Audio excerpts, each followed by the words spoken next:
Allah. Kalian menyembah Allah, katanya. Tapi sebenarnya di belakang kata Allah itu ada theos milik orang Yunani. Sehingga konsep agamamu persis mitologi Yunani kuno. Trimurti. Ini fakta, ini real. Maka saya tantang seluruh pendeta Indonesia atau yang ada di luar negeri yang bisa bahasa Bugis untuk datang ke Indonesia. Hadapi saya diskusi. Siapa sosok di belakang yang kalian sembah, yang kalian sembunyikan dengan identitas Allah, Allah, Allah. Biar kebongkar semuanya bahwa sebenarnya kalian tidak menyembah kepada Tuhan pencipta langit dan bumi, tapi sesungguhnya kalian menyembah kepada dewa Yunani yang juga disembah oleh orang-orang Romawi. Makanya konsep agamamu, binatang bertanduk 7, bermata 7, entah apa-apa, itu semuanya adalah nuansa daripada ajaran Athena.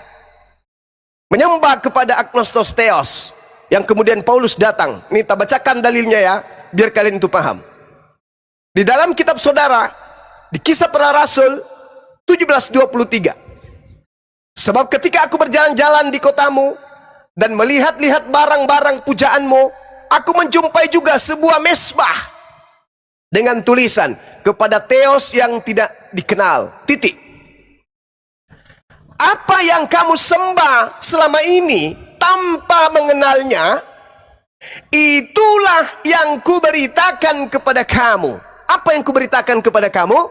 Theos turun ke bumi menjadi manusia bernama Kristus Yesus. Jadi bukan Elohim turun ke bumi yang diajarkan oleh Paulus. Bukan. Yang Paulus ajarkan kepada non-Yahudi adalah dewa Yunani turun ke bumi mengambil rupa manusia bernama Yesus. Maka tergenapi sudah apa yang diterangkan oleh Yakub di dalam Kejadian 49 nomor 27, keturunan Benyamin akan merampok kemudian milik orang lain lalu melemparkan kepada bangsa lain. Ini yang Paulus lakukan, mengambil dalil-dalil dalam kitabnya orang Yahudi lalu membagi-bagikan kepada penyembah dewa-dewa. Dengan konsep apa? Dewa mereka turun ke bumi menjadi manusia yang mereka hari ini sebut Kristus Yesus. Kesimpulan, bahwa kalian menyebut theos dengan sebutan Allah, itu hanya menyembunyikan identitas sembahan kalian. Kenapa orang Kristen, kenapa orang Yahudi tidak beribadah pada tempat yang sama? Kenapa orang Yahudi, kenapa orang Kristen tidak bisa menyatu dalam perayaan hari-hari besar agama mereka? Kenapa orang Yahudi, kenapa orang Kristen pada saat mereka beribadah kepada Tuhan yang berbeda? Karena memang orang Kristen di mulutnya mengatakan kami menyembah kepada Tuhan yang Abraham, Ishak dan Yakub, namun pada prakteknya yang mereka ibadahi adalah dewa-dewa Yunani kuno. Itu fakta, itu real. Hadirkan seorang Kristen yang pernah sekolah tinggi menghadapi saya dulu. Tenang. Oke, aku cuma ingin mau menambahkan saja ya statement dari Bang Suma tadi ya. Agamanya apa? Makassar, Awen. Kenapa Ustadz? Agamanya apa? Oh, oke, aku perkenalkan diri dulu ya sebelum masuk ke ranah diskusi. Biar yang lain yang dibawa tidak ada kesalahpahaman. Ya. Oke, Pak Ustadz. Tadi kan Pak Ustadz tanya agama aku ini apa? Aku ini Kristen ya, tapi Kristen yang sudah tersadarkan Ustadz ya. Sebelum aku masuk ke dalam ranah diskusi, Bang Suma, izinkan saya perkenalkan diri terlebih dahulu, karena tak kenal maka tak sayang, begitu kata pepatah. Ya, oke. Aku lanjut ya Bang Suma. Oke, jadi saya ini mantan misionaris Bang Suma ya, yang sudah tersadarkan dalam hal ini kekristenan yang sudah tidak lagi menuhankan sosok makhluk yang keluar dari lubang kelamin wanita bernama Yesus ini, tapi beliau adalah sosok makhluk atau nabi biasa, sama halnya nabi pada umumnya. Oke, begitu ya. Aku lanjut tadi saya, betul ya. Ya, begini Bang Suma, tadi kan Bang Suma berstatement siapakah Yesus menurut Yesus itu ya? Aku cuma mau menambahkan sedikit saja Bang Sumaya. Nah, jadi yang pertama, Yesus, siapakah Yesus menurut Yesus itu? Yang pertama ya, tunggu dulu, sabar. Yang pertama, Yesus berdoa kepada Bapaknya di surga, bukan malah menuhankannya. Ayatnya ada di Matius 6 ayat 9 sampai 13. Yang kedua, Yesus menggenapi hukum Taurat, bukan malah meniadakannya di Matius 5 ayat 17. Lalu lanjut yang ketiga ya. Siapakah Yesus menurut Yesus? Yesus disunat, sedangkan oten nonot kulutnya enggak disunat. Datanya ada di Lukas 2 ayat 21. Dan yang keempat, Yesus bersujud berdoa. Matius 26 ayat 39, Markus 14 ayat 35, tapi oten-oten berjingkrak-jingkrak tepuk tangan di gereja. Jadi siapakah Yesus menurut Yesus?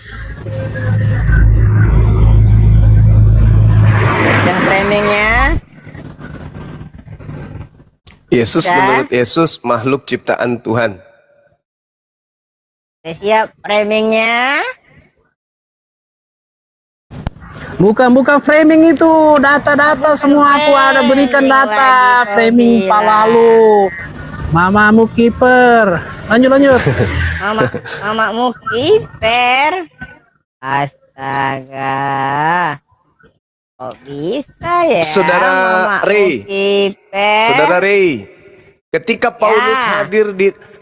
Paulus hadir di tengah-tengah orang-orang pagan, mampu melakukan mukjizat, membangkitkan orang mati, bla bla bla bla bla Benar. bla bla bla.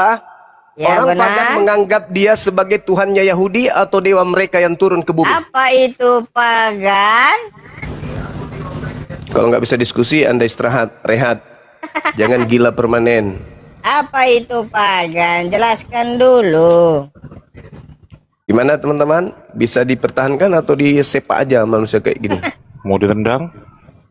Ya, tendang Jelaskan aja. dulu. Ngapain? Jadi Paulus datang di tengah-tengah kaum non-Yahudi, melakukan mukjizat sesuai dengan nubuatan Yesus di dalam Matius 24. Kristus dan nabi palsu melakukan mujizat-mujizat dan tanda-tanda yang dahsyat, tujuannya untuk menyesatkan banyak orang.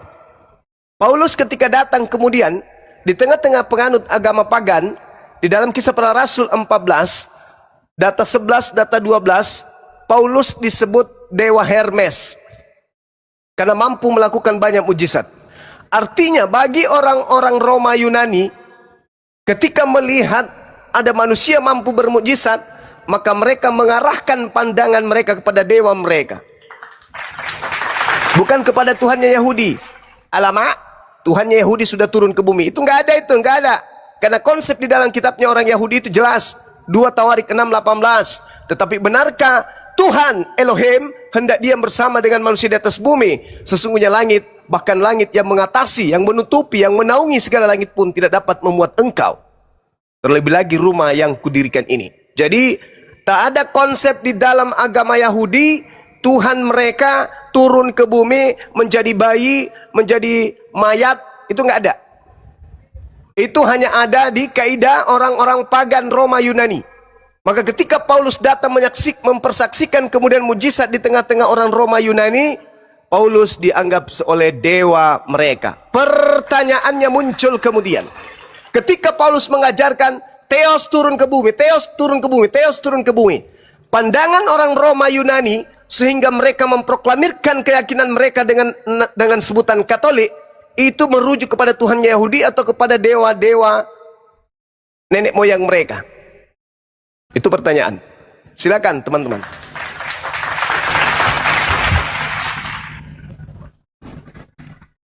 Oke, siapa lagi nih? Bagaimana Oke. Bang Suma? Boleh bertanya? Ya, lanjut. Bang Juma, boleh sedikit ya Bang Juma ya? Iya, Ya. Mau silakan. kasar sedikit. Saya tertarik dengan apa yang dikatakan oleh Bang Juma tadi ya. Oh, doubling ya. Oke. Dikatakan tadi di Korintus KPR ya, kalau tidak Kisah Para Rasul 17 ayat 3, sebab ketika aku berjalan-jalan di kotamu dan melihat barang-barang pujaanmu, aku menjumpai juga di sebuah misbah dengan tulisan kepada Elohim yang tidak dikenal, Theos yang tidak dikenal. Apa yang kamu sembah tanpa mengenalnya, itulah yang kuberitakan kepadamu. Maksudnya Kristus di sini yang maksudnya kan. Iya. Ini kalau saya tidak salah nih ya, maaf saya pernah kaji juga. Ternyata ayat ini memang sudah dinubuatkan bahwa ini harus dimusnahkan orang yang punya pemahaman itu. Kita baca di Ulangan 13 nomor 1 sampai 5 dikatakan demikian. Di Ulangan 13 1 sampai 5 dikatakan, apabila di tengah-tengah kamu muncul seorang nabi atau seorang pemimpi, ia memberitahukan kepadamu suatu tanda atau mujizat, dan apabila tanda atau mujizat-mujizat yang dikatakan kepadamu itu terjadi, ia membujuk mari kita mengikuti Theos yang lain yang tidak kau kenal, dan mari kita berbakti kepadanya. Maka di ayat 5-nya dikatakan apa? Nabi atau pemimpi itu harus dihukum mati karena ia telah mengajak murtad terhadap Tuhan Elohimmu yang telah membawa kamu keluar dari tanah Mesir dan yang menebus engkau dari rumah perbudakan, maksudnya menyesatkan engkau dari jalan yang diperintahkan Tuhan Elohimmu kepadamu untuk dijalani. Demikianlah harus kau hapuskan yang jahat-jahat itu di tengah-tengah kamu. Luar biasa Bang Juma, pintar, cerdas, luar biasa ya Allah. Lanjut Bang Juma. Jadi itu yang dimaksud di dalam Ulangan 13 itu adalah dewa agnostos theos, dewa yang tidak dikenal. Itu yang dimaksud. Makanya dikatakan kepada ilah yang tidak mengikuti ilah yang kamu tidak kenal, yang tidak kamu kenal, agar kamu berbakti kepadanya, jangan mau. Makanya orang Yahudi tidak mengikuti ajaran Paulus. Paulus juga sadar kok bahwa ajarannya nggak mungkin laku. Makanya dia mengatakan, aku diutus kepada non-Yahudi, aku diutus kepada orang yang tidak bersunat. Galatia 2 nomor 8, Galatia 1 nomor 15. Jadi saudara, benar bagi kita bahwasanya ini petunjuk yang kemudian Al-Quranul Karim polanya sangat jelas. Qulu amanna billahi wa ma unzila ilaina wa ma unzila ila Ibrahim wa Ismail wa Ishaq wa Yaqub wal asbat wa ma utiya Musa wa Isa wa ma utiya nabiyyun min rabbihim la nufarriqu baina ahadin minhum wa nahnu lahu muslimun. Jadi yang datang kepada Nabi Muhammad adalah ilah yang disembah oleh para nabi, Ibrahim dan seterusnya. Sedangkan yang diperkenalkan Paulus adalah dewa yang disembah oleh orang-orang Yunani yang mereka tidak kenal. Setelah Paulus memperkenalkan dewa yang tidak mereka kenal, setelah itu mereka mengenal dewanya. Nama dewanya Yesus. Makanya Roma membuat patung Yesus, menyembah kepada patung menyembah kepada pemilik patung Yesus. Kenapa bisa demikian? Padahal perintah dalam kitabnya Yahudi, jangan membuat patung. Ada perintah, jangan bukan patung. Mereka bikin patung. Kenapa? Karena mereka lebih dominan kepada agnostos theos tersebut. Paham ya teman-teman? Jadi ketika mereka masuk ke Indonesia, mereka mencoba menggunakan kata Allah. Mereka sembunyikan identitas dewa yang mereka sembah. Padahal sangat jelas dalam Filipi 2 nomor 6, nomor 7, 8. Di situ sangat jelas dikatakan Theos turun ke bumi. Sedangkan 2 Tawarik, kitabnya orang Yahudi, Elohim tidak akan pernah turun ke bumi. Silakan teman-teman. Bang Indra, syukran. Oke Bang Suma, sudah bisa bertanya Bang Suma? Boleh. Ya, sebentar Oke, dulu iya. sebelum bertanya. Di mute dulu, saya sapa kamu dulu. Di mute dulu, Willy. Saya sapa dulu ya, ini ya ada yang minta naik. Selamat siang, CC. Selamat siang Abang. Iya, agamanya apa kalau boleh tahu? Kristen dong. Ya, Katolik ya? Protestan? Saya Protestan. Oke, ada yang mau disampaikan sebelum ke Bang Willy? Silakan. Saya masuk ke judulnya ini aja ya. Oke, silakan. Bagus. Islam atau Kristen jalan keselamatan? Tanda tanya. Oh jelas, Kristen Ditahan dong dulu, jalan ditahan dulu, keselamatan. Bang Willy tadi yang duluan. Oh iya, Iya. iya. Sebelum Sabar dulu ya, masuk Mbak. ke dulu ya. Silakan Bang Willy awal. Ya, sorry ya agak noise ya, tapi aku pakai mikrofon wifi nih supaya untuk mengurangi kebisingan. Soalnya di pinggir jalan ini, Bang Suma. Oke ya, Bang Suma ya. Jadi begini, Bang Suma. Sebelum oteng-oteng lain pada naik ke komalnya Bang Arif, jadi izinkan aku untuk bertanya sedikit ya, Bang Suma. Siap. Oke, Bang Suma, aku mau bertanya, kalau di surganya Islam kan ada 72 bidadari, ya Iya, kan? Sedangkan di surganya Kristen ada perang naga dan pernikahan antara Kristus dan gerejanya sebagai mempelai wanita. Jadi bagaimana bisa diketahui surga yang mana yang sebenar-benarnya itu, Bang Suma? Seperti apa? Silakan. Iya. Kenapa umat Islam itu diperintahkan di dalam hidupnya di bumi ini untuk mengikuti aturan mainnya Tuhan? Termasuk la taqrabuz zina. Jangan kamu mendekati zina. Padahal jujur, kita manusia ini adalah kecenderungan untuk melampiaskan syahwat.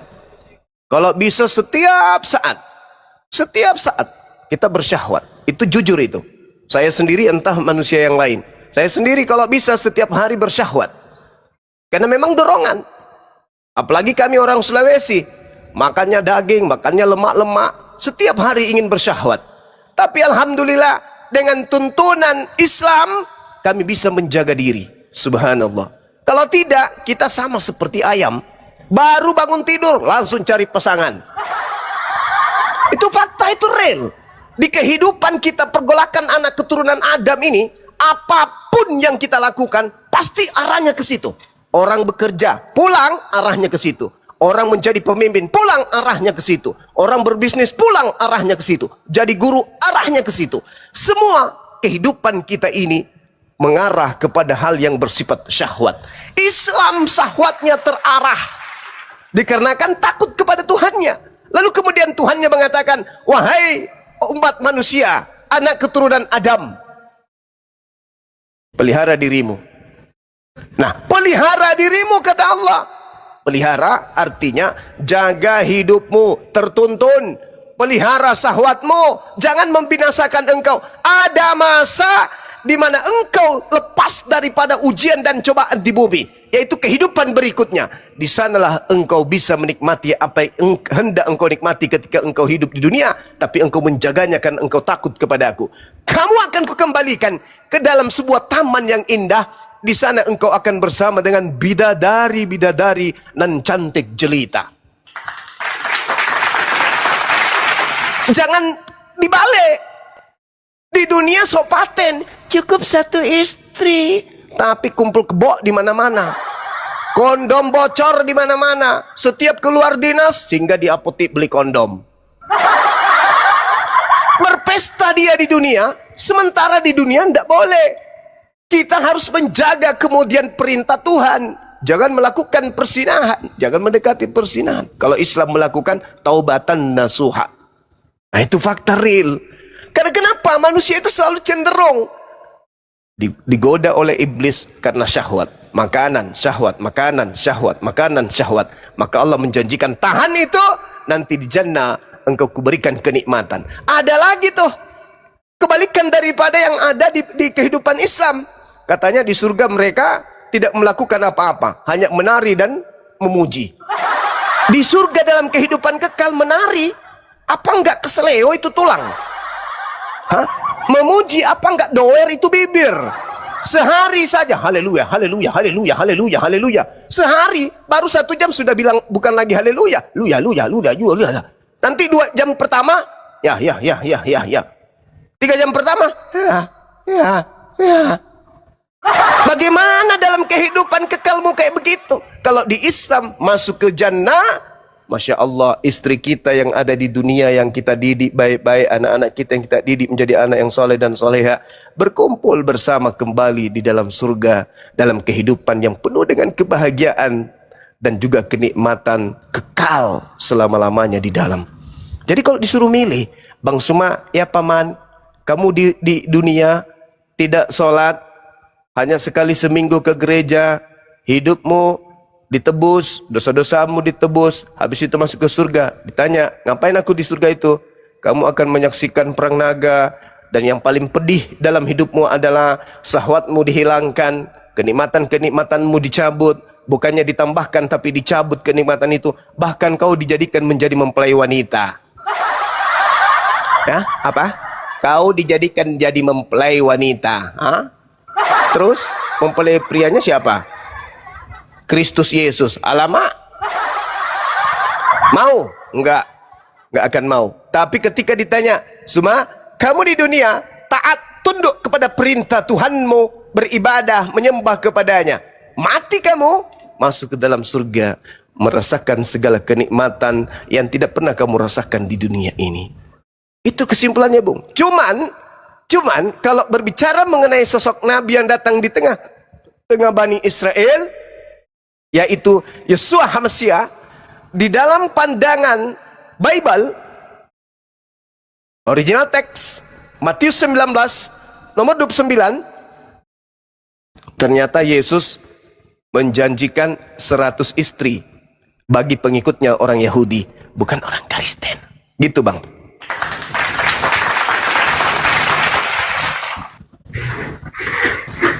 Oke, terima kasih Bang Suma, jawabannya super Terima kasih. sekali ya, dan sesuai data yang ada. Lanjut oten-oten lain, aku kembali ke mode kerja Bang Suma. Makasih saudara, semoga hidayah menjamahmu, amin.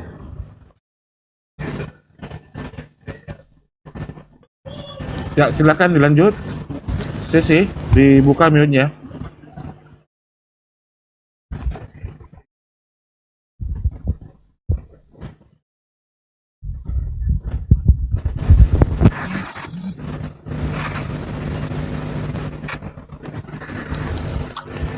Sudah Sesi, bisa saya berbicara? ya silakan. Silakan. Oke, sebelumnya saya berharap ketika saya berbicara jangan dipotong. Yang kedua, saya juga berharap ini kan diskusi atau debat sehat ya, jangan ada menghujat sampai ada kata-kata yang kasar gitu ya. Karena kalau saling menghujat atau membalas tidak ada habis-habisnya. Jadi di sini saya berharap debat sehat. Silakan langsung Oke, opening statement saja setuju. sesuai dengan data. Tidak ada kata Iya. hujatan di sini, asalkan sesuai dengan data tertulis di Bible atau di Al-Qur'an, di kitab suci. Ya, Iya. silakan. Jadi saya masuk ke tema atau judul yang Anda buat di sini ya. Pertama ya, Islam atau Kristen jalan keselamatan? Oke, saya akan jawab. Sudah pasti Kristen jalan keselamatan. Karena Yesus berkata, "Akulah jalan, tidak ada yang masuk ke dalam Allah Bapa." Allah Bapa di sini adalah pencipta kali dan pencipta atau kali langit dan bumi. Di luar Yesus tidak akan ada yang selamat. Jadi yang percaya Yesus yaitu Kristen, tapi di sini saya garis bawahi tidak semua yang beragama Kristen sudah 100% masuk surga. Begitu.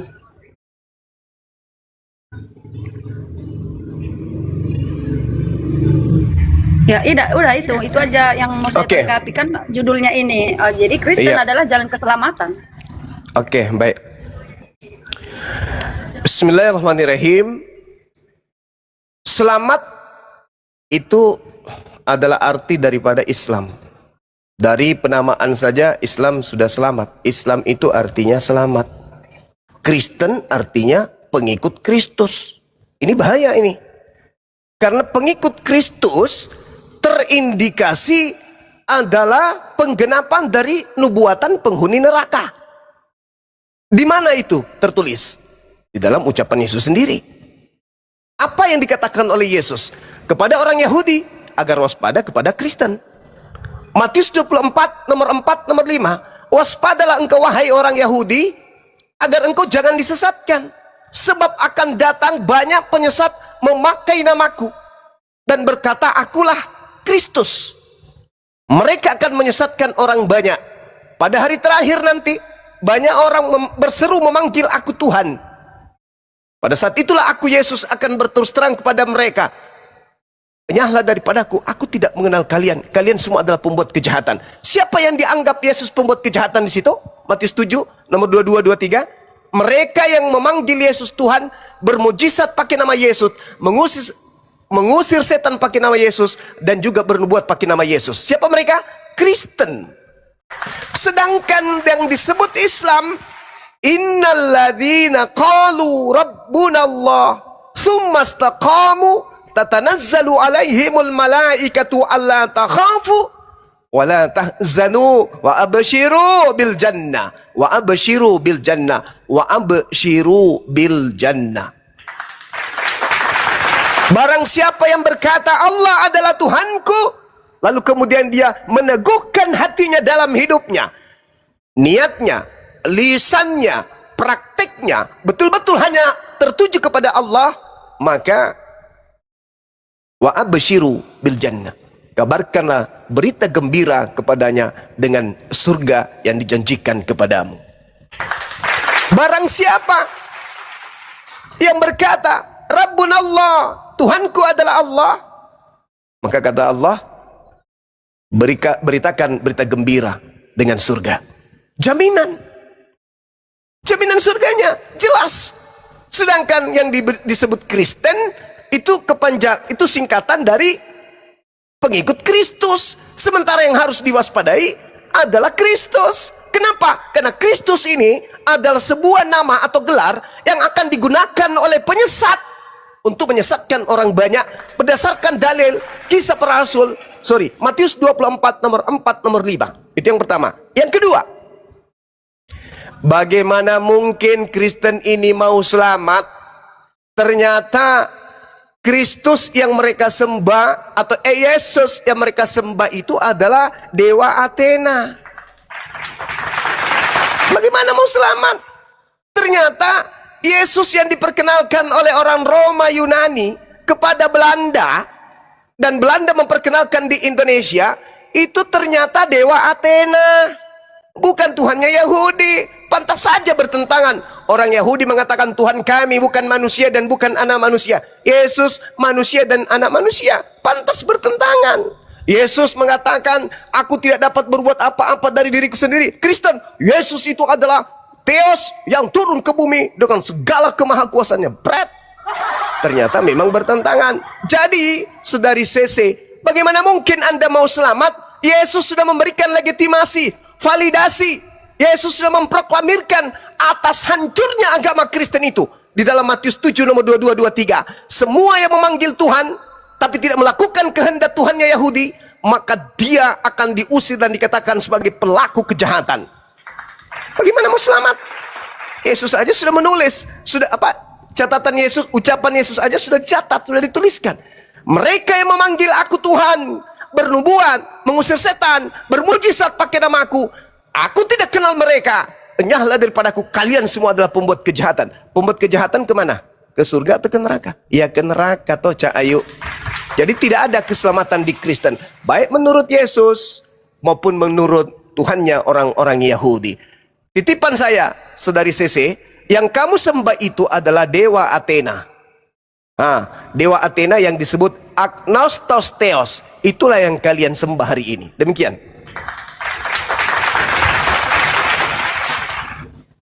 Oke. Yang abang bilang tadi tertulis di mana, di Matius berapa itu?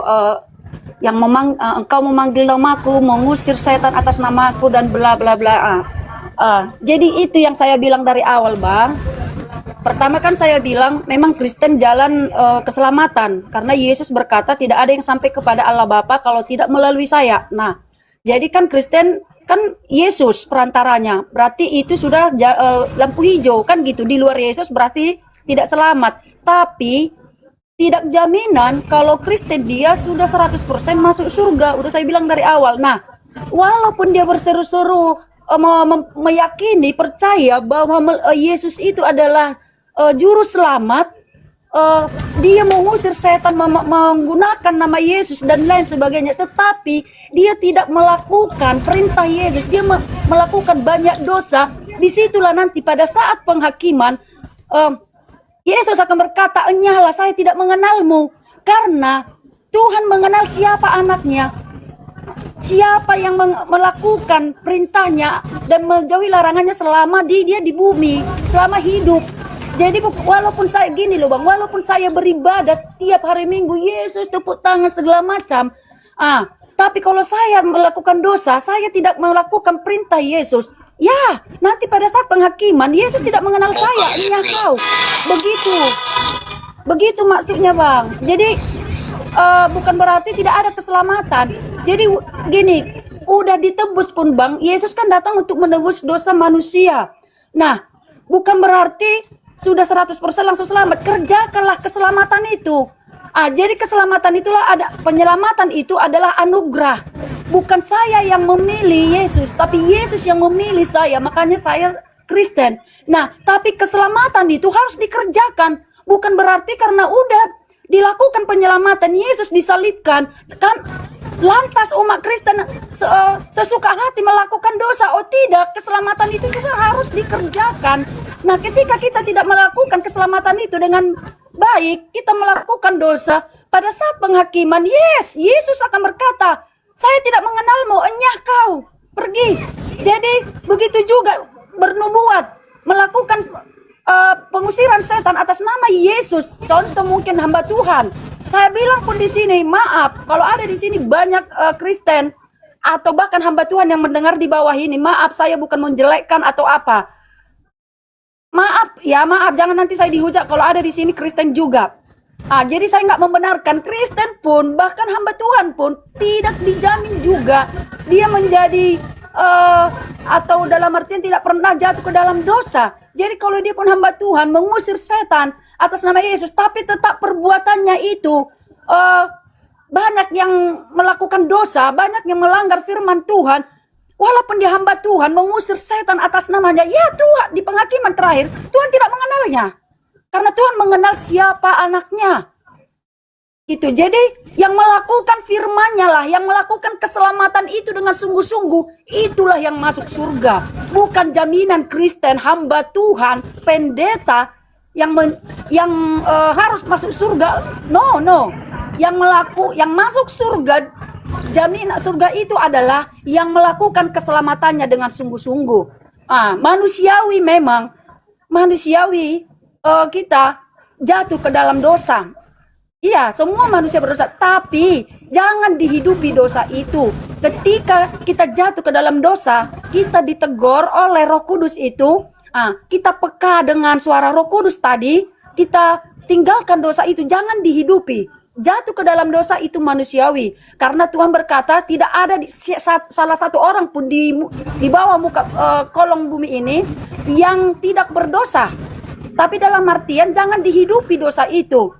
Jadi yang abang bilang tadi, tidak ada jaminan surga yang nyata dalam Kristen. Bukan ada. Tapi itu yang saya bilang tadi, tidak jaminan mengikut Kristen adalah pengikut Kristus. Walaupun dia mengaku pengikut Kristus, tapi kalau dia tidak melakukan keselamatan itu dengan sungguh-sungguh, dia tidak masuk surga. Dan Allah Bapa penghakiman kelak tidak mengenal. Makanya dibilang tadi di Matius berapa itu yang bilang, enyah kau, pergi, saya tidak mengenalmu. Saya tidak mengenalmu.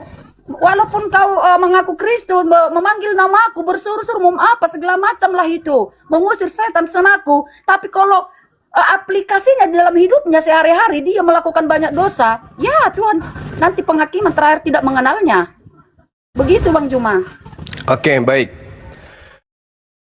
Jadi yang perlu saudara pahami, ketika Yesus melontarkan kalimat dari mulutnya, itu bukan untuk Kristen, itu dulu.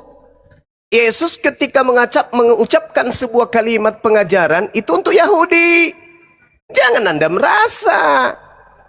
Yesus mengatakan di dalam Matius 6, nomor 1, ingatlah. Nah, siapa yang disuruh mengingat di situ? Yahudi atau Kristen? Yahudi. Jangan kamu melakukan kewajiban agamamu di hadapan Agamamu di orang. hadapan orang. Nah, Supaya dia orang Yahudi dilarang melakukan kewajiban agama di depan orang Kristen. Jangan pula Kristen yang merasa, oh Yesus melarang kita melakukan. Itu ucapan Yesus untuk orang Yahudi, Cak Ayu. Orang Yahudi diperingatkan oleh Yesus, ingatlah, jangan kamu melakukan kewajiban agamamu di hadapan orang supaya dilihat mereka. Karena jika demikian, kamu tidak peroleh upah dari Bapakmu yang ada di surga. Bukan dewa ini, bukan. Bukan dewa, tapi Bapa, yaitu Tuhannya Abraham, Ishak dan Yakub. Sedangkan Kristen kiblatnya kepada dewa Yunani. Tunggu dulu, pahami dulu. Ingatlah, jangan kamu melakukan kewajiban agamamu. Orang Yahudi tidak dibenarkan melakukan kewajiban agama di hadapan orang-orang Yunani Romawi. Maka tidak ada haknya orang Kristen merasakan bahwa, oh Yesus melarang kami. Bukan, itu ucapan Yesus kepada orang Yahudi. Kemudian Matius 7 nomor 6. Jangan kamu memberikan barang yang kudus kepada anjing, dan jangan kamu melemparkan mutiaramu kepada babi. Ini ucapan Yesus kepada orang Yahudi agar tidak mengajarkan ajaran Yahudi kepada Kristen. Oh, salah kau juga. Diam dulu. Diam dulu Bang, nanti kita jawab. Diam dulu. Kita jawab. Sportif nanti Bang. Yesusnya Kita yang mengatakan itu. Yesus ketika mengajar bukan kepada Kristen. Yesus mengajar kepada orang Yahudi. Maka ketika orang Yahudi mendengarkan ucapan tersebut, orang Yahudi memang sudah dilarang. Yesus berpesan kepada ke-12 muridnya agar jangan ke bangsa lain. Oke? Tetapi pergilah kepada domba-domba yang sesat dari umat Israel. Jadi Yesus melarang membuang ajarannya kepada orang Kristen, yaitu pengikut Paulus. Dan Anda melihat di dalam Yohanes 1, di dalam ajarannya 2 Yohanes 1 maksud saya, nomor 10, nomor 11. Siapa yang tidak membawa ajaran Yesus, yaitu Torah, jangan kau terima dalam rumahmu. Jangan kau beri salam kepada mereka, jangan kau terima dalam rumahmu. Berarti orang Yahudi dilarang memberi salam kepada orang Kristen. Orang Yahudi dilarang menerima orang Kristen di dalam rumah mereka. Kalian jangan merasa kalau ada ucapan-ucapan begitu seakan-akan kalian masuk ke dalamnya, seakan-akan Yesus berbicara kepada kalian. Jangan. Jadi saudariku, saudari Sese, ketika berbicara mengenai keselamatan di Kristen Matius 7 yang tadi itu Yesus mengatakan agar orang-orang yang tidak melakukan kehendak Tuhannya Abraham, Ishak dan Yakub, yang memanggil dirinya Tuhan, bernubuat pakai namanya, bermujizat pakai namanya, kata Yesus, agar sadar kelak akan diusir. Enyahlah daripadaku, aku tidak mengenal kalian, kalian semua adalah pembuat kejahatan. Ini fakta.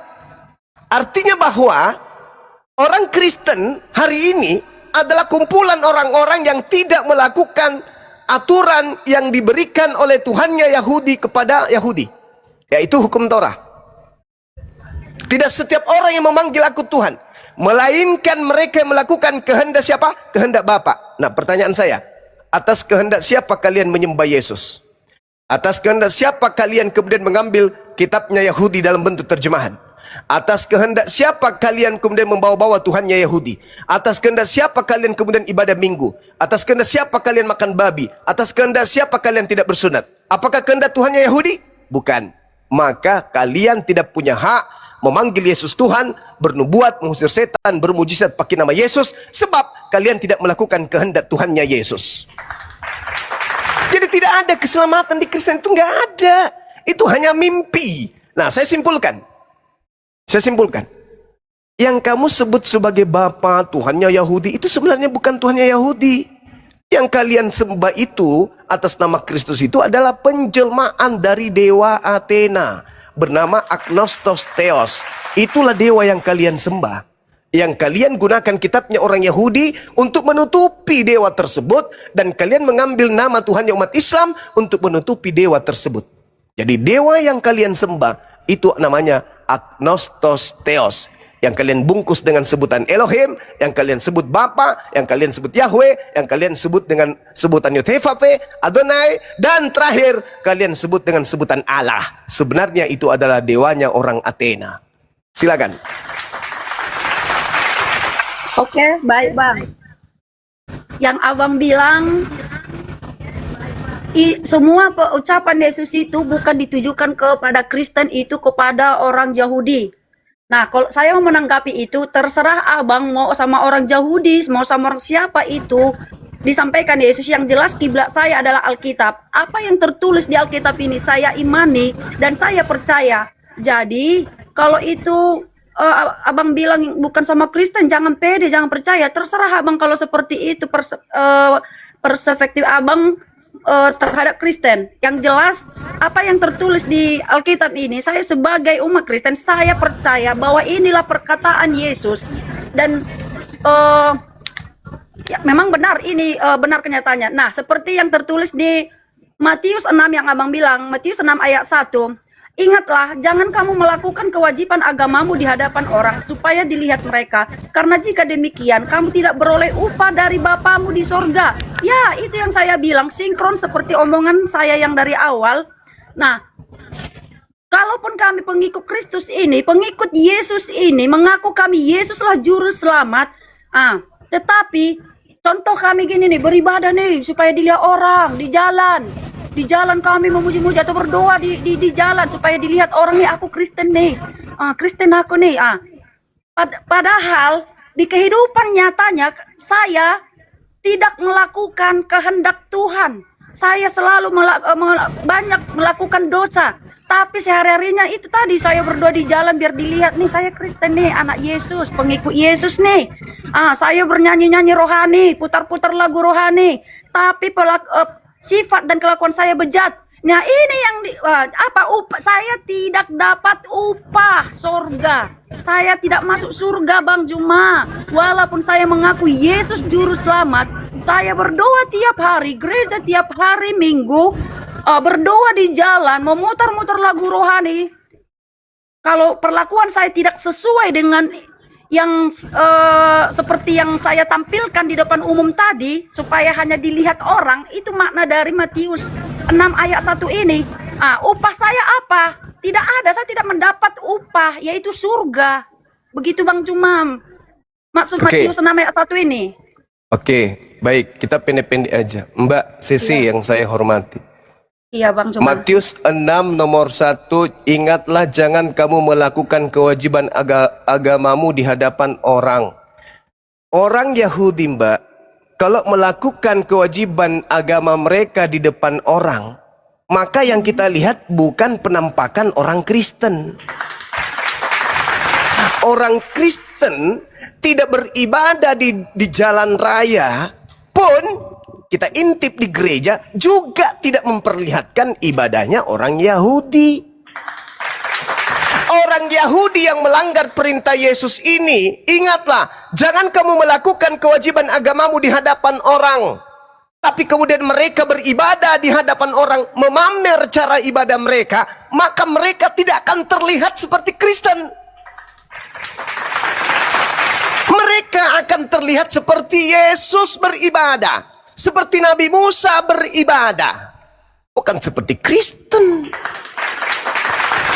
Jadi tak ada hubungannya. Ini perintah kepada orang Yahudi, supaya mereka kemudian apa yang mereka lakukan di dalam sinagoge, di dalam mikdas, dalam kaidah-kaidah ibadah mereka secara turun-temurun yang menjadi adat kebiasaan mereka, itu dilarang dilakukan di tengah-tengah jalan, dipamer. Maka orang Kristen kenapa hari ini ibadahnya tidak sama seperti ibadah orang Yahudi? Karena ibadah orang Yahudi disembunyikan. Meskipun orang Yahudi itu beribadah di tengah-tengah orang banyak, ya justru mereka kelihatan seperti orang Islam. Takbir, ruku, sujud, puasa, sunat, dan seterusnya. Justru kelihatan Islam dia kalau mereka pamer cara ibadah mereka ya seperti Islam. Lah, orang Kristen cara ibadahnya apakah seperti orang Yahudi? Tidak. Jadi ini ucapan Yesus. Kenapa Kristen itu kiblatnya bukan ke sana? Karena orang Yahudi tidak memamerkan cara ibadah mereka. Dan murid-muridnya juga mempraktekkan itu. Makanya muridnya tidak nampak seperti Kristen. Kalau orang Kristen mau sembunyi-sembunyi ke, mau terang-terangan ke, tidak ada kesamaannya dengan cara ibadah Yesus. Terus kemudian, jangan kamu memberikan barang yang kudus kepada anjing. Apa barang kudus itu? Taurat.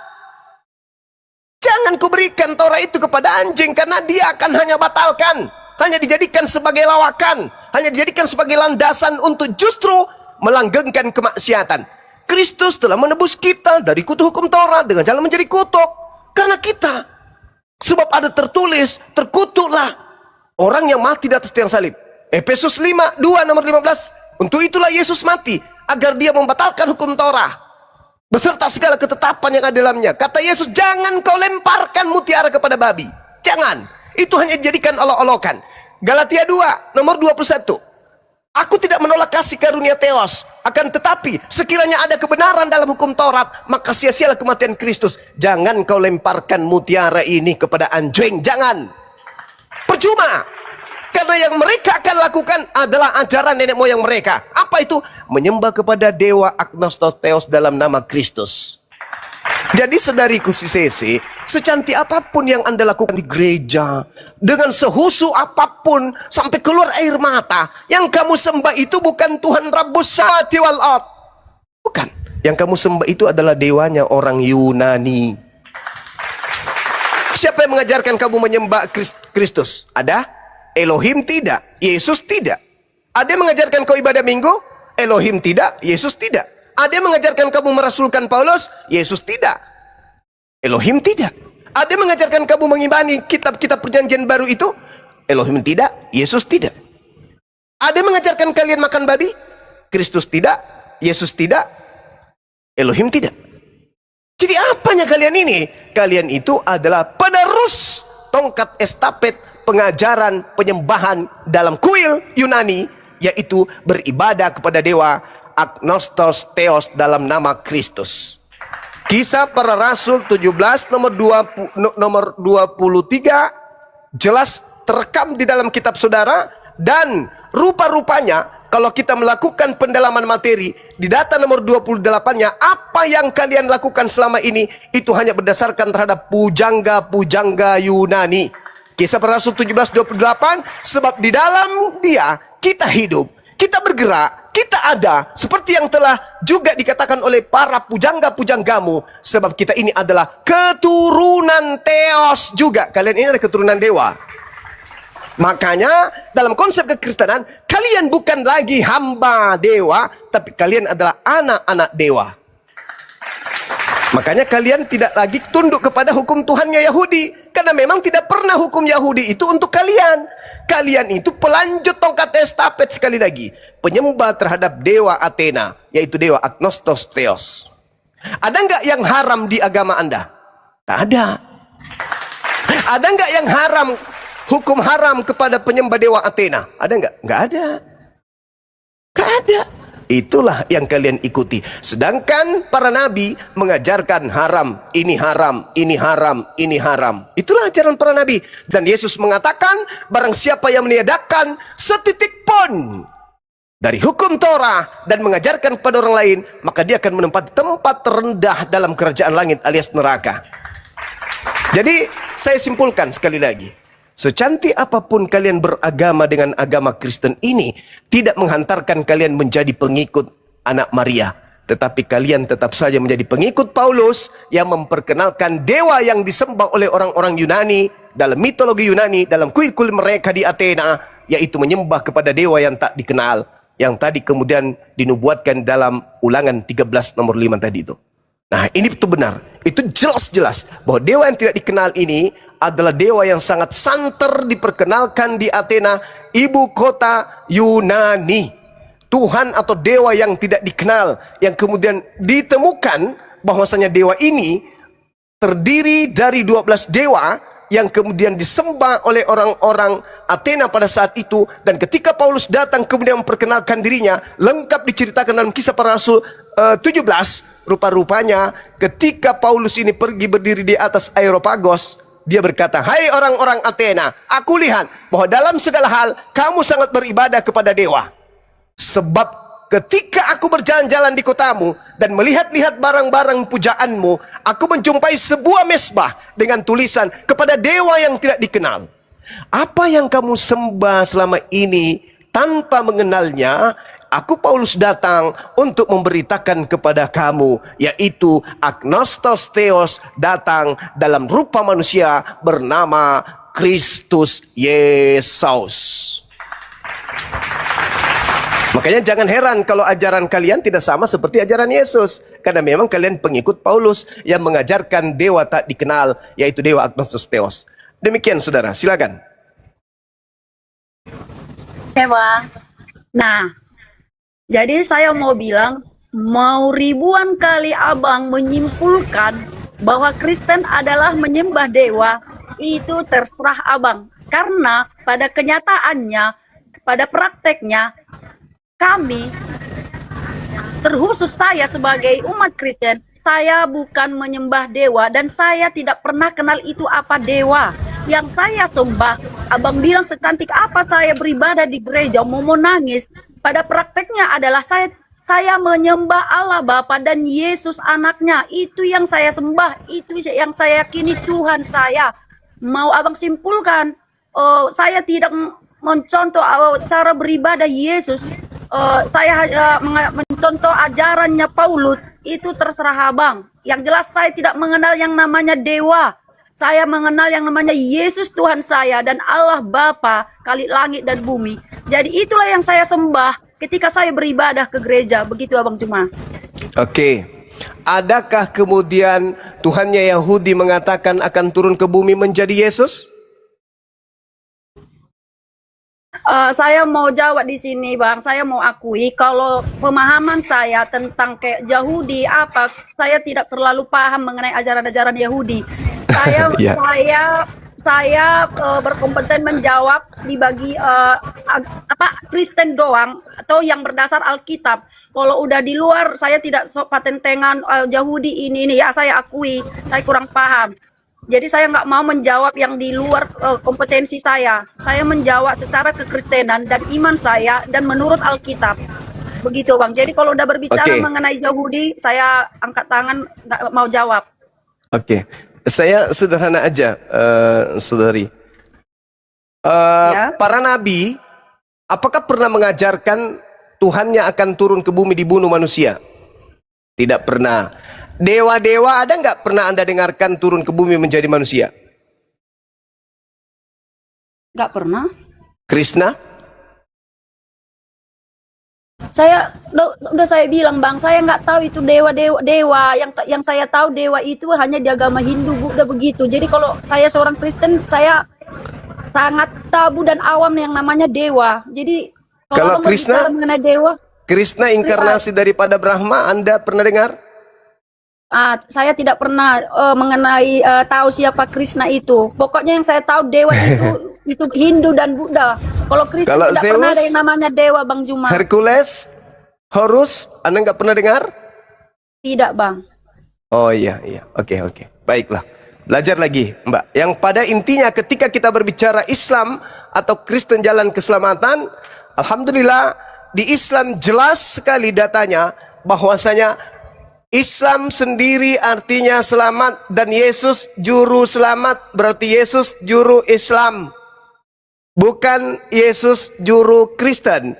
Di dalam Ibrani 5 nomor 7, sebagai manusia Yesus mempersembahkan doa yang sangat-sangat kepada Tuhan yang sanggup menyelamatkannya dari kematian, dan atas kesolehannya doanya dikabulkan.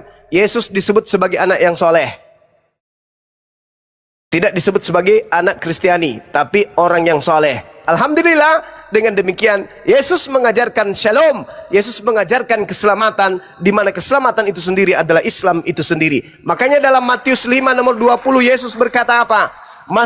Barang siapa yang jika hidup keagamaanmu tidak lebih baik dari ahli Taurat, maka kamu tidak akan masuk ke dalam surga. Itu kata Yesus. Berarti untuk masuk surga berikutnya adalah harus lebih baik daripada ahli Taurat. Sekarang yang disebut lebih baik itu lebih sempurna, lebih teratur, lebih tertuntun, lebih rapi, lebih akurat, lebih kontinu, lebih lengkap, lebih sempurna. Itu hanya ada di Islam. Sedangkan di Kristen, bagaimana mau lebih baik? Lo semua hukum-hukum dibatalin. Bagaimana lebih baik? Semua makanan yang diatur untuk diharamkan jangan dimakan, dimakan habis. Bagaimana mau lebih baik? Orang Yahudi diajarkan tauhid satu Tuhan. Mereka merubahnya menjadi 3 dewa. Bagaimana lebih baik? Orang Yahudi diajarkan kemudian bunuhlah orang yang mengajak kamu beribadah kepada Theos. Tapi kemudian ternyata justru beribadah kepada penjelmaan Theos. Bagaimana mau lebih baik?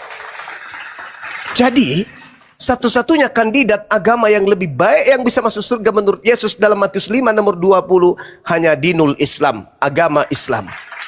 Jika hidup keagamaanmu tidak lebih baik dari ahli Taurat, maka kamu tidak akan masuk ke dalam surga. Di dalam Yohanes 16 nomor 7 sampai nomor 15, intinya di data nomor 12, apa kata Yesus? Masih banyak yang ingin aku ajarkan kepadamu wahai Yahudi, tetapi kamu untuk saat ini belum sanggup untuk menanggungnya. Berarti masih banyak ajaran-ajaran ke depannya yang wajib, yang sunnah, yang makruh, dan seterusnya yang harus aku ajarkan, tapi kamu belum sanggup untuk menanggungnya. Namun ketika ia datang, yaitu seorang penolong lain, dialah yang akan mengajarkan kepadamu tentang penghakiman, hukum-hukum, kebenaran, penginsapan dunia dan keadilan akan dosa. Berarti setelah Yesus pergi akan muncul pemimpin baru yang mengajarkan ajaran yang sejatinya tidak pernah, yang belum sanggup diajarkan oleh Yesus pada zamannya, belum bisa ditanggung oleh orang Yahudi pada zaman itu. Tapi ketika seorang penolong ini datang, maka dia yang mengajarkan segala sesuatunya yang tadinya tidak sanggup dilakukan oleh Yahudi, sekarang ketika dia datang sanggup dilakukan oleh orang Yahudi, karena seluruh fasilitas di dunia sudah lengkap. Sudah ada pesawat, sudah ada kapal laut, sudah ada mobil, maka seluruh syariat-syariat yang membutuhkan kendaraan sudah disiapkan dan sudah ada pada zaman itu. Ketika kemudian syariat yang diajarkan oleh seorang penolong lain itu membutuhkan air, di mana-mana sudah ada air. Dari gunung sampai ke manapun air sudah datang. Semua fasilitas sudah ada. Maka seluruh hukum-hukum yang tadinya belum sanggup ditanggung oleh orang-orang hidup di zaman Yesus, begitu fasilitas lengkap, maka seorang penolong datang untuk mengajarkan segala aturan-aturan itu sehingga manusia dengan mudah melakukan aktivitas keagamaan.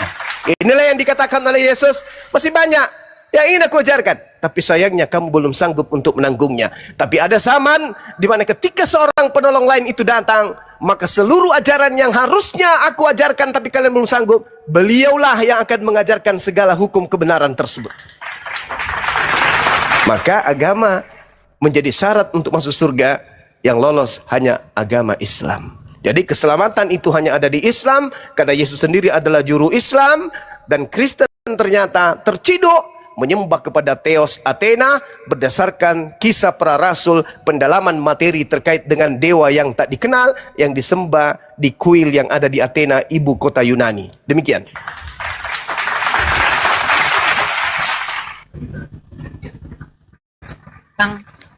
Nah, ini mau saya tanggapi satu. Abang bilang Kristus itu adalah sesungguhnya bukan juru selamat Kristen, melainkan juru selamat Kristus.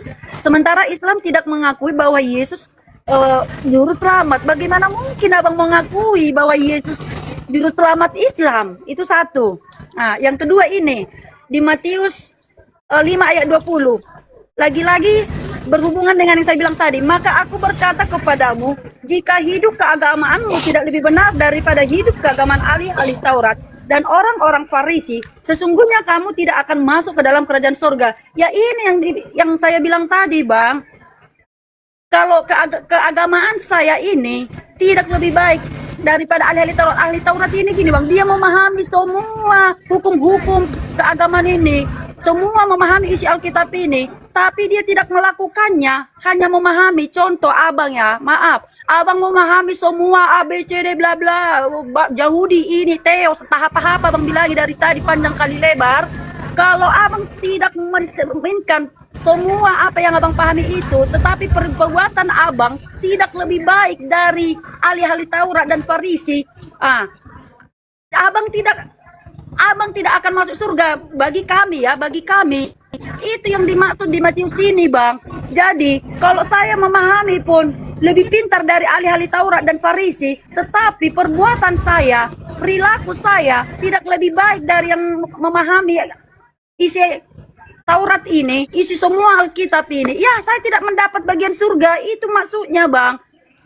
Makanya dari semua ayat-ayat yang abang katakan itu ya sama dengan yang saya ucapkan tadi. Tidak ada jaminan kalau sudah Kristen 100% masuk surga. Walaupun ada dibilang Yesus mati menebus dosa manusia atau Kristen, tidak jaminan dia masuk surga kalau tidak melakukan keselamatan itu dengan sungguh-sungguh. Melakukan keselamatan sungguh-sungguh, apa maksudnya sini? Perbuatan, bukti nyata. Itu jadi seperti abang memahami semua ilmu-ilmu teologi tahap abang bilangi tadi. Kalau sifat dan tingkah dan perbuatan abang selama hidup tidak melakukan kehendak Bapa tadi, tidak mendapat bagian sorga tadi. Itu maksudnya bang. Jadi mau sepandai apapun abang menjelaskan ini semua. Contoh kalau abang lah agama Kristen tadi, paham abang semua ilmu-ilmu ini. Kalau perbuatan abang dan perilaku abang sehari-hari tidak baik, melakukan dosa setiap hari, surgalah tempatmu. Itu bang. Oke. Neraka tempatmu. Oke. Al-Quranul Karim datang itu tujuannya untuk menyadarkan orang-orang Kristen yang telah dipalingkan kemudian menyembah kepada yang bukan Tuhan, tapi menyembah kepada dewa-dewa orang-orang Yunani, mitologi Yunani Romawi. Nabi kami, Nabi Muhammad, didatangkan kemudian padanya roh kebenaran. Waskur fil kitabi Maryam izin tabasat min ahliha makanan syarqiyan. Ceritakanlah wahai Nabi Muhammad, sampaikanlah cerita gaib tentang kisah Maryam di dalam Al-Quranul Karim ketika beliau mengasingkan diri dari keluarganya ke suatu tempat di sebelah timur, Baitul Maqdis. Jadi Nabi Isa diceritakan dalam Al-Quran. Ketika Nabi Isa diceritakan dalam Al-Quran, maka kami beriman kepada Nabi tersebut. Kalau Anda mengatakan tiada yang selamat, alhamdulillah kami beriman kepada Nabi tersebut. Wa iz qala Isa bin Maryam ya bani Israel inni rasulullahi ilaikum musaddiqan lima baina yadayya minat Torah wa mubashiran bi rasuli yati min ba'di ismuhu Ahmad falamma ja'ahum bil bayyinati qalu hadza sihrun mubin. Kami beriman kepada nabi yang datang di tengah-tengah kaumnya Bani Israel, bahwa dia adalah juru selamat untuk kaumnya Bani Israel, manusia mulia terkemuka di dunia dan di akhirat. Itulah jalan keselamatan itu. Itulah jalan keselamatan itu. Beriman kepada dia sebagai utusan Tuhan kepada kaumnya Bani Israel. Dan itu dikonfirmasi oleh Yesus. Apa kata Yesus? Yohanes 17:3. Hidup kekal itu, masuk surga itu adalah mereka mengenal Engkau satu-satunya Tuhan yang benar, dan mengenal Aku yang Engkau utus. Ini jelas. Wa iz qala Isa bin Maryam ya bani Israel inni rasulullahi ilaikum. Kami beriman, maka kami selamat. Berdasarkan Al-Quran kami selamat. Berdasarkan ucapan tadi kami memperoleh hidup kekal. Karena kami percaya Yesus adalah utusan Tuhan bagi umatnya Bani Israel. Bagaimana dengan Kristen? Kristen percaya Yesus adalah reinkarnasi dari Agnostos Theos, dewanya orang Yunani yang ada di Athena. Beda kita, beda kelas. Anda nggak percaya kepada Yesus? Enggak. Anda percaya kepada Paulus yang mengajarkan dewa orang Roma, orang Yunani turun ke bumi untuk nebus dosa. Itulah yang Anda percaya. Sehingga Anda mengatakan Yesus adalah Theos itu sendiri. Yesus adalah Theos yang turun ke bumi, berinkarnasi menjadi manusia. Itu iman saudara. Makanya di gereja kalian menyembah kepada Kristus. Kalian di gereja menyembah kepada Theos dalam nama Kristus. Itu yang kalian sembah. Makanya dikatakan oleh Yesus, waspadalah kepada serigala yang datang menyamar seperti domba. Kalianlah itu, kalian serigala, bukan domba, karena kalian bukan Bani Israel. Yang disebut domba itu Bani Israel. Di luar Bani Israel, yang ngaku-ngaku pengikutnya itu disebut serigala. Kalianlah itu. Jadi kalau dikatakan beriman kepada Yesus bisa selamat, Islamlah itu. Karena kami beriman pada posisi iman yang tepat, benar. Apa itu? Yesus mengajarkan simpul ajarannya untuk selamat, memperoleh jannah, memperoleh surga, hidup kekal di surga, harus beriman kepada Yesus, bahwa Yesus adalah utusan Tuhan. Kristen mengatakan, kami juga begitu bang, kami juga percaya kok Yesus itu utusan Tuhan. Yes, di mulut. Coba lihat di gereja, siapa yang kalian ibadahi? Kristus. Kenapa kalian mengibadahinya? Apakah karena Yesus mengajarkan? Tidak. Kalian mengibadahi karena kalian melanjutkan persembahan iman, kepercayaan, keyakinan terhadap ajaran Yunani Romawi dalam nama Kristus. Kalian mengambil terjemahan kitabnya orang Yahudi, kalian tempel-tempelkan di sana. Kalian mengambil buku-buku dari 4 buku yang di kanon yang menceritakan tentang tragedi kejadian penyaliban untuk meneguhkan, menguatkan, memberikan legitimasi terhadap penyembahan agnostos theos dalam nama Kristus, untuk menguatkan persembahan-persembahan kalian kepada dewa Yunani. Kalian mengambil kitabnya orang Yahudi dalam bentuk terjemah, kalian mengambil cerita-cerita yang berkesuaian dengan ajaran Romawi Yunani. 4 kitab kanon didoloskan, yang lainnya ditolak. Untuk apa itu? Untuk melanggengkan ajaran penyembahan kepada dewa-dewa mitologi Yunani. Makanya dalam Kristen Anda mengatakan, aku menyembah Bapa, juga menyembah Anak, juga menyembah Roh. Ya mitologi Yunani lah itu, Trimurti lah itu yang kamu anut. Sedangkan Yesus sendiri mengatakan, hidup kekal mengenal dirinya sebagai apa? Sebagai Rasulullah, sebagai Rasul utus. Masa Islam nah itu, wa iskanu Maryam ya bani Israel inni rasulullahi ilaikum. Makanya sekali lagi saya katakan, Yesus membatasi muridnya. Ingatlah, jangan kamu melakukan kewajiban agamamu di hadapan orang-orang supaya dilihat mereka. Karena jika demikian, kamu tidak memperoleh upah dari Elohim yang ada di surga. Makanya orang Yahudi ibadahnya sembunyi kan? Sembunyi. Makanya orang Kristen mungkin karena sembunyi, orang Kristen nggak tahu cara ibadahnya itu kayak mana. Orang Kristen nggak tahu kalau orang Yahudi sebelum masuk di sinagoge mereka wudhu, mencuci tangan, mencuci muka, mencuci kaki, sama seperti Islam. Mungkin orang Yahudi nggak tahu kalau orang Yahudi beribadah mereka sunat dulu baru masuk ke sinagoge. Sampai orang Kristen masuk ke sinagoge, kemudian tempat ibadah mereka tidak bersunat. Mungkin orang Kristen nggak tahu kalau orang Yahudi masuk ke rumah ibadah mereka, mereka melepaskan sandal dan sepatu. Sampai orang Kristen karena nggak tahu itu masuk ke dalam gereja menggunakan sandal dan sepatu. Mungkin orang Kristen nggak tahu kalau orang Yahudi ibadahnya hari Sabtu. Sampai orang Kristen ingin niru-niru tapi larinya ke hari Minggu. Kenapa? Karena Yesus melarang orang Yahudi memperlihatkan cara-cara ibadah mereka. Sampai orang Kristen yang mau niru-niru, tapi ternyata nggak sesuai, salah tiru, salah jiplak. Jadi Yesus itu berkata kepada kaumnya agar jangan memberikan contoh kepada Kristen. Yesus itu mengatakan kepada kaumnya agar jangan melemparkan mutiara itu kepada Kristen. Bahkan di dalam kitab Yohanes 2 Yohanes 1 nomor 10 nomor 11, orang Kristen tidak boleh diterima di rumah orang Yahudi. Orang Kristen itu tidak boleh diberi salam. Barang siapa menerima orang Kristen dalam rumahnya, barang siapa orang Yahudi yang menerima orang Kristen dalam rumah dan memberi salam kepada orang Kristen, apa kata Yohanes? Mereka telah hidup di dalam kejahatan. Mereka mengambil bagian dari kejahatan. Sedangkan kejahatan itu adanya di neraka. Berarti kalau ada orang Yahudi menerima orang Kristen dalam rumah orang Yahudi, ada orang Yahudi menerima salamnya orang Kristen, maka kata Yesus, kata Yohanes yang menerima pengajaran dari Yesus, orang Yahudi tersebut akan masuk ke dalam api neraka jahanam. Titik. Silakan. Baik, Bang. Dari tadi abang kok paksa banget ya, kok paksa kali bahwasanya kami umat Kristen ini bukan menyembah Yesus atau mempercayai ajaran Yesus, tetapi menyembah Paulus. Kok maksa kali? Udah saya bilang, saya umat Kristen. Nggak ada saya bilang itu nyembah Paulus. Kalian menyembah dewa mempercayai- Yunani dalam nama Yesus. Itu yang ku bilang. Iya, tapi bukan mempercayai ajaran Yesus, tapi Paulus. Kan itu abang bilang tadi. Yesus mengajarkan ajarannya mengibadahi dirinya atau mengibadahi kepada Tuhannya. Gimana bang? Yesus mengajarkan muridnya untuk beribadah, menyembah dirinya atau menyembah kepada Tuhannya Yesus. Menyembah Tuhan. Nah, terus kenapa kalian menyembah Yesus? Siapa ngajarin?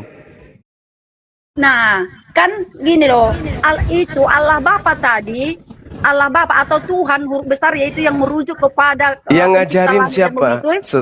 Saudari Sesi yang Iya, Pak. ngajarin siapa?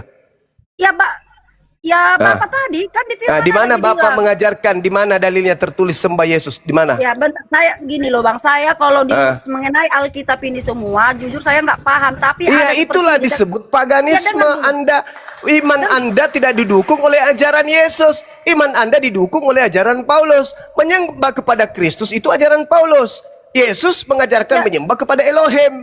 Nah, sekarang Anda Ya. menyembah kepada Kristus, berarti Anda pengikut Paulus, bukan pengikut Yesus. Maka cocoklah Anda disebut Kristen, sebab Paulus itu juga adalah Kristus.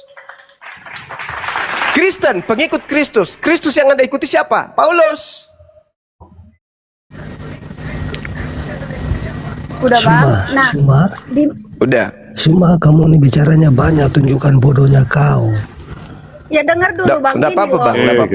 Gantian. Gak apa-apa saya bodoh tapi mampu mencerdaskan orang yang masih berakal daripada saya sok pintar tapi saya bodoh. Gantian. Apakah ajaran Muhammad? Kalau mau bicara Ajaran Nabi biar Muhammad mengajarkan untuk beribadah kepada pencipta langit dan bumi dan mendudukkan Yesus sebagai utusan Tuhan pencipta langit dan bumi. Klop itu.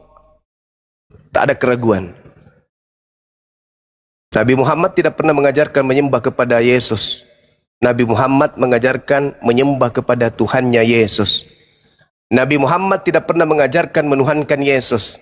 Nabi Muhammad mengajarkan merasulkan Yesus. Oke? Jadi Nabi Muhammad tidak pernah menyesatkan manusia. Mendudukkan Yesus itu sebagai makhluk mulia, terkemuka di dunia dan di akhirat. Memuliakan Yesus, nabiku itu. Kata Yesus dalam Yohanes 16, ketika roh kebenaran itu datang, maka dia akan memuliakan aku. Nabi Muhammad lah itu yang memuliakan Yesus. Sedangkan kalian melantiknya menjadi dewa Yunani. Silakan.